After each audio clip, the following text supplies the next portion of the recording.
The day I became the most hated man in Lakeside Estates was the same day I became its most powerful, $500. That's what Karen Wellington and her Homeowners Association charged me for fishing with my grieving daughter. They didn't know I had 4 million reasons to fight back and enough spite to use everyone. If you're watching this from your bathroom to escape a mind-numbing HOA meeting, comment where you're hiding. I promise this story will glue you to your screen. My name is Remy Thornfra. Until 2 months ago, I lived the American dream. 15 years in venture capital let me retire at 42 after cashing out my tech startups. But life reminds you, money isn't everything. My wife, Rachel, lost her cancer battle last year, leaving me to raise our 14-year-old Solon. Grief nearly broke us. Fishing was our only solace, the last activity we all shared before Rachel's final turn. We needed a fresh start. I specifically sought a home near water, somewhere peaceful to heal. Lakeside Estates seemed perfect. Upscale homes, good schools, a stunning 6-acre central lake. The realtor mentioned an HOA but called it standard. She hesitated before adding, "The HOA president, Karen Wellington, is dedicated to property values."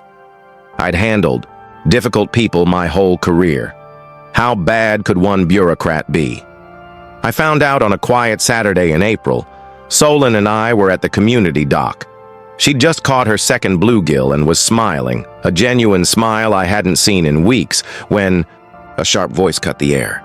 "What exactly do you think you're doing?" The woman was in her late 50s, impeccably dressed in expensive athleisure wear. Her highlighted blonde hair was the universal, "I want to speak to the manager" cut.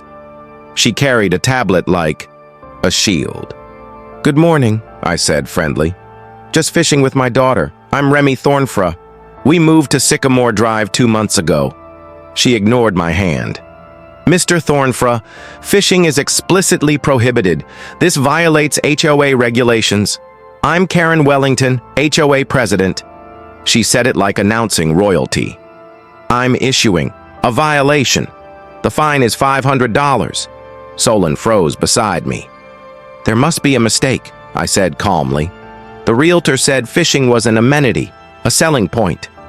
Karen's thin smile didn't reach her eyes. "Amended last month. All residents were emailed. Ignorance isn't an exemption." She turned her tablet, showing a document dated 4 weeks prior. "We never received that," I protested. "I oversee all communications. It was sent. Check your spam folder. I can't be responsible for residents who don't read official notices." My jaw tightened. "Why was it banned? This lake is clearly stocked." She glanced dismissively at our gear. "Environmental and safety concerns. Hooks injure wildlife. Complaints about the smell of bait disturb residents enjoying their lake views." She eyed our tackle box. "Not everyone wants to see this during morning coffee on their patios." Her tone made me look closer. This wasn't about rules. "We're careful. Catch and release. We clean up completely." Karen's expression hardened. "Mr. Thornfra, perhaps you don't understand how things work here. We maintain certain standards. This isn't a public fishing hole. Long-term residents expect a particular atmosphere." She glanced at Solon, then back to me. "New residents sometimes struggle to adapt to our community culture. People accustomed to different neighborhoods." The implication was crystal clear. Anger surged in my chest. I was about to retort when I heard a sniffle. Solon had tears in her eyes. This was our healing place, where she could forget her mother was gone. This woman was destroying it. "We'll pack up," I said quietly, pulling Solon close. "Email me the fine details and full regulations." Karen's smile turned victorious. "Excellent. We understand each other. Do check your email more carefully. We wouldn't want further misunderstandings." She walked away, designer sneakers silent on the manicured grass. As we gathered our rods, Solon wiped her eyes. "Dad, why was she so mean? We weren't hurting anything." I had no good answer. Some people like rules more than people, sweetheart. Let's go home for lunch. Later, after finding no email in any folder, I researched our HOA. Karen Wellington had been president for 8 years. Her day job, owner of an exclusive real estate firm specializing in luxury communities. I found her social media posts hosting waterfront parties at that same lake. Alcohol, loud music, exempt from atmosphere concerns.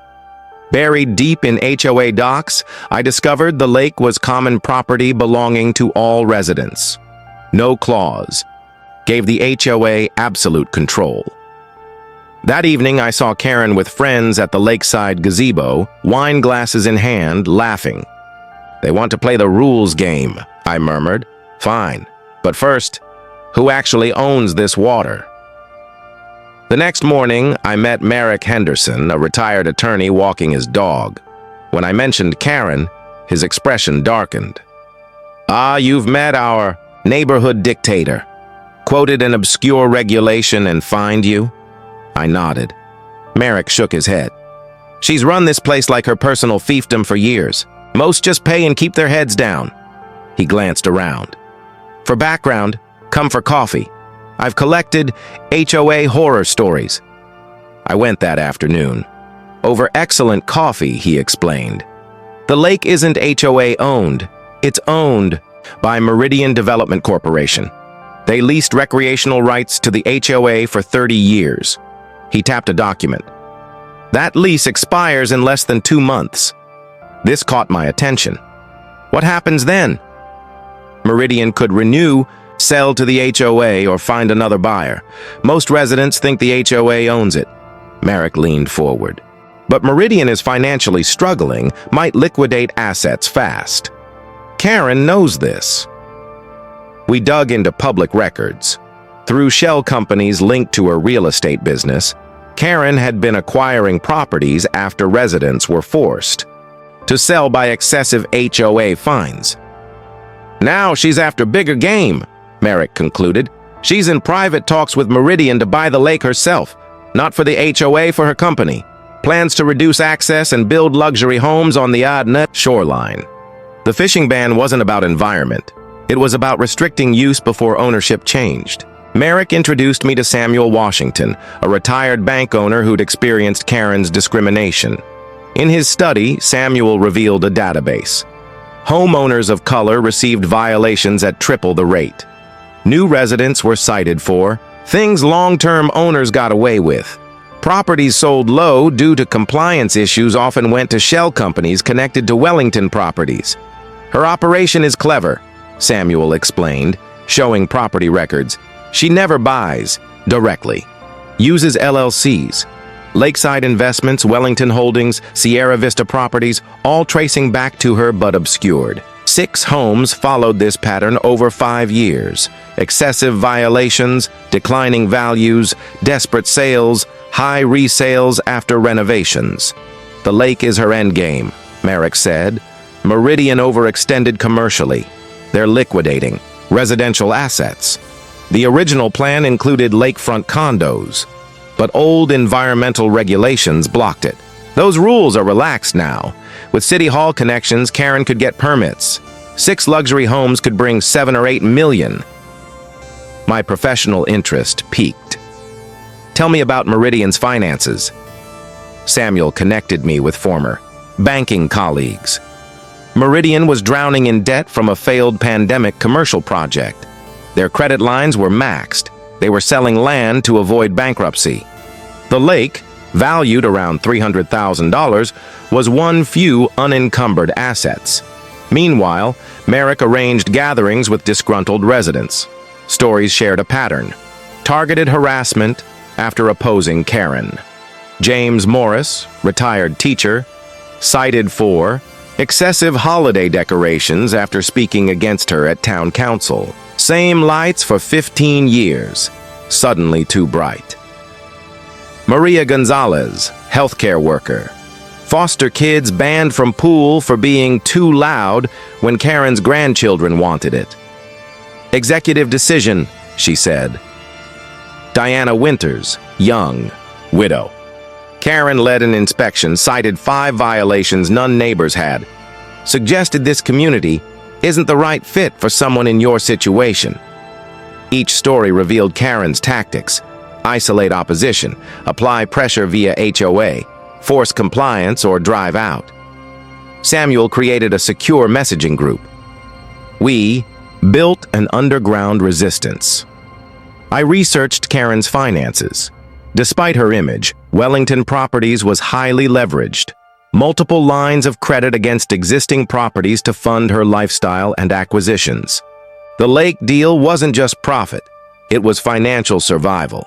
She was overextended. This made her dangerous but vulnerable. Samuel suggested Robert Chen, a real estate broker with insider knowledge. We met privately. Karen's trying to finance, buying the lake for $300,000, Robert confirmed. Meridian is desperate. Gave her 60-day exclusivity but might take a better offer with immediate payment. He revealed more. Her empire is smoke and mirrors, leveraged to the hilt. She's 3 bad months from serious trouble. Needs this win to keep creditors at bay. I formulated a plan. I had capital for an all-cash offer. Timing was key. Wait until she's publicly committed, Samuel advised. Let her announce the special assessment for lake improvements. Let her put reputation on the line. Then we pull the rug. Merrick agreed. The more resources she spends, the more devastating our move, the more the community turns against her. We maintained secrecy. To Karen, we seemed just disgruntled residents documenting overreach. She knew we met, increasing random rule enforcement against our group, but didn't know our true goal. Robert arranged a discreet meeting with Tom Branson, the Meridian executive. We've given Wellington exclusivity, Tom said, but we need cash yesterday. Her offer, $300,000 over 18 months with complicated financing. I made my move. I offer $350,000 all cash, close in 7 days. Tom's eyebrows shot up. That would get my board's attention, but Karen has government friends. She won't take this lying down. I'm counting on it, I smiled. 2 days later, I had a preliminary agreement contingent on an environmental assessment. The buyer, Thorncraft Holdings, LLC, my new company. Unless Karen investigated corporate registration, she wouldn't connect it to me. Karen caught wind of my activities. Violation notices flooded in. Improper weed control, unauthorized landscaping, mailbox height, garage door wrong taupe despite approved color. Fines piled to $2,000 in 2 weeks. Appeals were lost or denied. Then, a troubling incident. Solon left her bike in the driveway briefly. Within 15 minutes, a violation notice with photos was on our door. Someone was watching our house. The harassment extended to our group. Maria cited for lawn 1/4 inch too high, measured by Karen. James fined for a decade-old bird feeder, violating an aesthetic rule. Diana notified of improper trash disposal for a recycling bin 6 inches too close to her garage. Instead of scaring people, her tactics drove more to our coalition. Soon, we had 30 households. The final straw. Solon came home crying. Kids at school say we're troublemakers. Brianna said her mom told her we're lowering property values and don't belong here. Brianna's mother was a Karen ally. The battle targeted my child. That night, I called Merrick. I'm considering selling. This affects Solon too much. That's what she wants, Merrick replied firmly. She's done this to 6 other families. Hounds them until they sell low, then her connections snap it up. Don't give her that satisfaction. He was right. Walking away let Karen win and taught Solon the wrong lesson. That evening, the environmental assessment came back clean. Meridian's board accepted my offer. Paperwork was ready. Reviewing HOA documents, I discovered something crucial. Karen's proposed special assessment for lake improvements required 75% homeowner approval, not the simple majority she claimed. She was bypassing rules, confident no one would challenge. They brought this fight to my daughter, I thought. Time to show what happens when you anger someone who breaks down and rebuilds systems. The next morning, I withdrew $350,000. Samuel offered another $50,000 for leverage. Within 48 hours, I signed all paperwork with Meridian. The lake and shoreline now belonged to me. The timing was perfect. The day after I closed, Karen scheduled a special HOA meeting to announce her lake vision, with renderings reducing water area 20% for a members-only lounge, eliminating fishing spots. I kept this confidential, sharing only with Merrick and Samuel. Karen grew aggressive, holding an emergency meeting for a critical special assessment, $50 monthly per household for lake maintenance, actually her war chest. At the meeting, Karen presented Elevating Lakeside Estates, a premier vision, outlining how reimagining the lake would enhance values. She didn't mention her company would develop and sell new lakefront properties. She launched a smear campaign against me, unnamed New Elements, not understanding values, financially unstable individuals undermining property values. Samuel stood to defend me. Karen humiliated him publicly, bringing up a long-resolved IRS clerical error as if he were a tax cheat. Sapphira Duskland suggested a community vote before drastic changes. Karen threatened her flower shop lease. Renewal. Sapphira backed down. Watching this, I felt calm. Karen had no idea her plans were derailed. The lake she presented as her vision was mine. Karen used her mayor connection for pressure. My home faced random safety inspections. Questions arose about old permits from previous owner. The mayor's building inspector, Karen's cousin, suddenly cared about my deck's structural integrity. Pressure worked. Solon came home crying again from school exclusion. I nearly gave in. Then, the call. Meridian's lawyer confirmed Karen was informed the lake sold to an anonymous third party. Negotiations terminated. Within hours, Karen was on my doorstep, composure cracking. "What did you do, sabotage my deal?" I smiled pleasantly. "No idea what you mean. Hope the HOA has a good relationship with the new owner." Her eyes narrowed. "Not over. HOA has binding recreational use agreement. Can't change access without approval." "Check that agreement," I replied calmly. "Expires in less than 30 days. Renewal at owner's sole discretion." Her face paled but recovered. "Community won't stand for this. We'll sue for right of access." "Good luck," I smiled, closing the door. Next 24 hours, Karen frantically tried identifying the owner. She enlisted Mayor Wilson for zoning or eminent domain claims, all legally baseless per Merrick.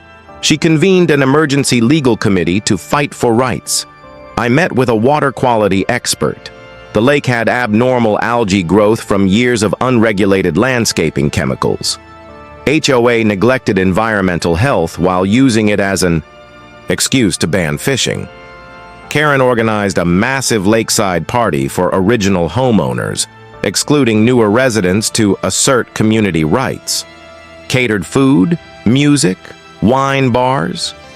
She didn't know I'd filed to terminate the recreational agreement early, citing maintenance violations. As her party reached full swing with 60 residents, I arrived with Merrick, Samuel, my attorney, and a police officer. I took Karen's microphone. "Good afternoon. Enjoying my lake?" Karen rushed over. "This is a private event. You weren't invited." I held the mic firmly. "Confusion about invitations. As legal owner of this lake and shoreline, you're all trespassing." My attorney handed me the deed. "I purchased it from Meridian 3 days ago. Effective immediately, I terminate the recreational agreement." I gestured to the officer. "Officer Reynolds will ensure orderly departure. You have 15 minutes to leave." Karen's face was shock. "You can't. Community has rights." "I can and have. Officer has a trespassing complaint ready, but it won't come to that. You've always been a stickler for rules. The crowd dispersed quickly, many shooting accusing looks at Karen. "About time someone stood up to her," one whispered. Within the week, I installed private property no trespassing signs and hired 24/7 security. I held a press conference, announcing plans for a natural fish conservation area and educational space. Lake environmentally neglected for years, I told reporters. Water tests show concerning phosphate and nitrate levels. My team will restore it to health. Community. Reaction mixed, but turned favorable as Karen's development plans leaked. Many supported when learning she intended private profit from community property. Karen sued for destruction of community value. Case dismissed with the deed presented. She tried rallying HOA for punitive measures, fines, restrictions, a lien. But residents questioned whose interests she represented. Sapphira Duskland found courage at an HOA meeting. "On board 3 years," she said, voice shaking, then strengthening. Watched Karen manipulate regulations, target homeowners, divert funds to pet projects benefiting friends' properties. Last year, $80,000 for Northside Park renovating. Serving 10 homes, all Karen's friends, while rejecting playground equipment for dozens of families. Sapphira's stand inspired others. Residents spoke of abuses witnessed. A motion proposed auditing 5 years of HOA finances. More board members questioned Karen's leadership as irregularities emerged. I announced free fishing passes for all community children, except HOA leadership kids until parents resigned. Petty but effective. Former Karen supporters came to my door asking for passes, criticizing her. Social dynamics reversed. Veronica Palmer, who'd vocally supported Karen, appeared on my doorstep. "My son wants to learn to fish. Your daughter mentioned a junior conservation program." "Yes," I confirmed. "Ecology, conservation, sustainable fishing. Solon helps organize. Open only to families not on HOA board." Veronica's expression frustrated yet calculating. "Reconsidering my board position lately? Decisions seem concerning." "Interesting," I replied neutrally. "If situation changes, let me know.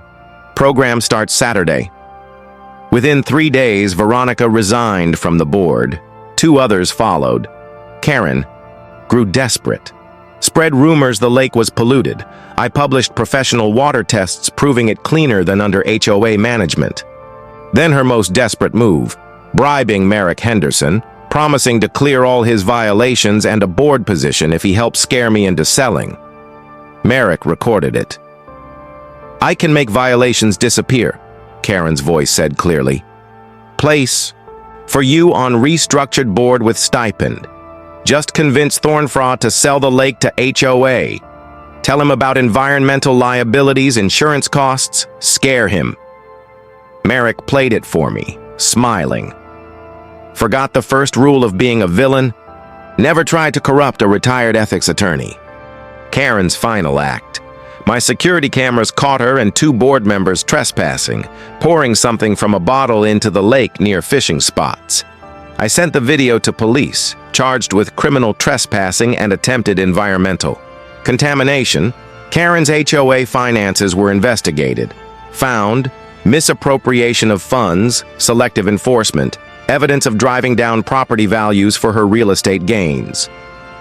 2 weeks later, I invited all residents except HOA leadership to my home. Nearly every household came. I proposed transferring lake ownership to a new community trust with conditions. HOA leadership completely restructured with term limits and transparent voting. All regulations reviewed for fair application. Independent. Ethics committee overseeing decisions. Then my final move, unknown to even Merrick and Samuel. Many unaware, but this past month, I quietly purchased mortgage notes on several community properties from Lakeside National Bank.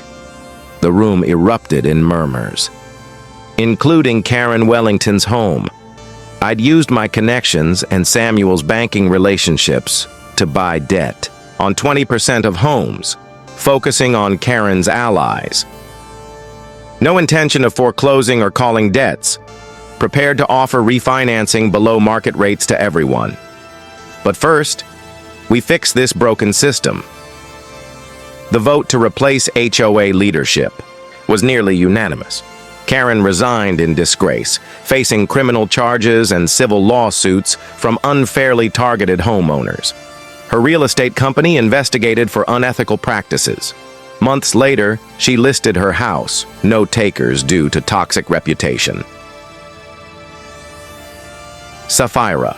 Duskland elected new HOA president, promising reform and transparency. The lake renamed Rachel's Lake for my late wife. Ownership transferred to a community trust with binding conditions for perpetual access. 3 months later, Solon and I hosted a community fishing day. Nearly every family attended, children laughing and learning, parents chatting across once rigid social circles. That evening on the dock, sunset reflecting on water, Solon smiled fully. "Mom would be really proud of you, Dad," she said, leaning on my shoulder. "Proud of both of us, kiddo," I replied. 1 year later, our community became an HOA reform model. Karen moved away after losing most assets in lawsuits. I was approached to run for mayor after James Wilson didn't seek re-election following Karen relationship revelations. I declined. Instead, I established a Rachel-named scholarship for children who lost a parent to cancer. Sometimes defeating a bully isn't becoming a bigger bully. It's changing the game entirely. If you're watching this dealing with your own HOA nightmare, remember, never underestimate someone who understands the rules and has patience for the perfect moment to use them.